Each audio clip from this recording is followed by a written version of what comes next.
2차 시 LLM의 이해와 기초 활용입니다. 많은 분들이 오해하고 계시는 게 있습니다. 이 챗 GPT를 어떤 용도로 사용하시냐 이렇게 물어보면 정보 검색을 위해서 사용한다라고 하는 분들이 정말 많은데요. 사실 생성형 AI는 검색과는 다릅니다.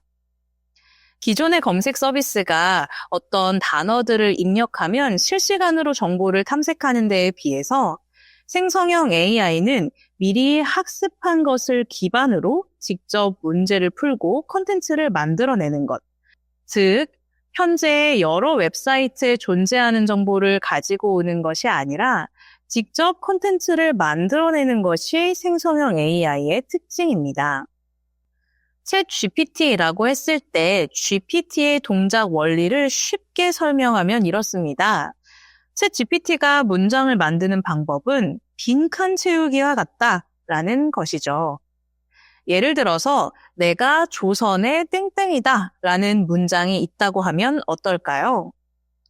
아마 오래전 드라마의 대사를 기억하고 있는 분들이라면 조선의 땡땡, 이 빈칸에 국물을 넣을 수 있을 것입니다. 하지만 이 드라마를 보지 못한 사람이나 이 대사를 모르는 사람이라면 이 빈칸을 알맞게 채울 수가 없겠죠. 이렇게 GPT는 미리 공부한 내용을 기반으로 빈칸에 들어갈 확률이 높은 단어들을 찾아 출력을 하는 것이 기본 원리입니다. 그렇기 때문에 이 대규모 언어 모델, LLM을 가리켜서 통계학적 앵무새다라고 말하는 사람들도 있습니다. 뜻을 정확하게 이해하고 답변을 하는 것이 아니라 확률적으로 단어를 생성해낸다라는 이유 때문입니다.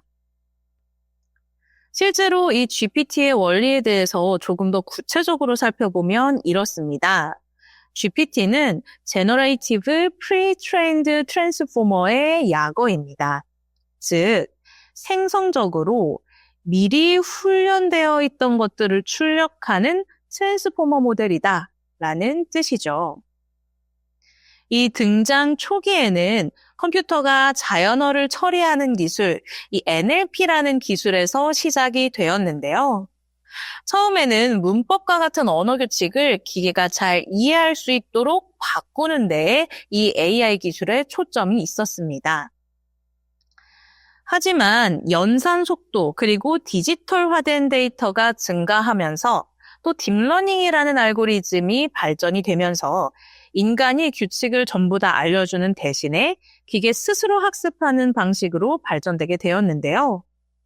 그러면서 이 언어 모델 역시 잘 연결이 되는 단어들을 통계 확률적으로 계산하면서 다음에 올 단어를 예측하게 된 것입니다. 예를 들어서 오늘 식당에 가서 라는 말이 앞에 있다라고 한다면 GPT는 이 다음에 나올 말로 밥을 혹은 점심을, 저녁을, 아침을 이런 단어들을 상상할 수 있을 것입니다. 학습된 데이터 중에 오늘 식당에 가서 라는 말 뒤에 올 확률이 높은 단어들을 만들어 놓고 그 여러 가지의 후보군들 중에서 하나씩 뽑아서 말을 만드는 것이죠. 예를 들어서 앞에 내일의 날씨는 이라는 단어가 있다면 뒤에 올 확률이 높은 단어들은 맑음이나 흐림, 비 이렇게 날씨를 나타내는 표현이 올 확률이 높을 것입니다. 하지만 기쁘다, 맛있다, 는 이런 단어들은 올 확률이 굉장히 낮겠죠. 이러한 식으로 등장할 확률이 높은 단어들을 기반으로 말을 생성하는 것이 GPT의 기본 원리라고 할 수가 있겠습니다. 네, 2차 시 LLM의 기초와 이해 활용이 종료되었습니다. 이번 시간을 통해서 여러분들은 대규모 언어 모델의 특징에 대해서 학습하는 시간을 가졌습니다. 어떠한 구조를 가지고 있고 어떤 원리를 활용해서 텍스트를 생성해내는지 아마 경험해 보셨을 텐데요. 질문을 구체적으로 하는 방법을 알기 위해서 프롬프트 토픽이라는 방법론도 소개해 드렸습니다.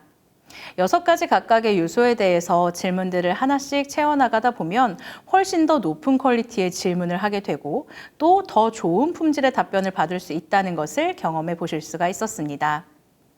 그뿐만 아니라 다양한 프롬프트 작성 기법에 대해서도 알아보셨는데요. 특히나 마크다운을 활용하는 기법에 대해서는 한 번 더 되새김질 하시고 잘 익혀두시면 좋을 것 같습니다. 앞으로 우리가 여러 생성형 AI 서비스에서 프롬프트를 입력하게 될 텐데 오늘 배운 지식이 바로 그 입력의 기반이 되어줄 것입니다.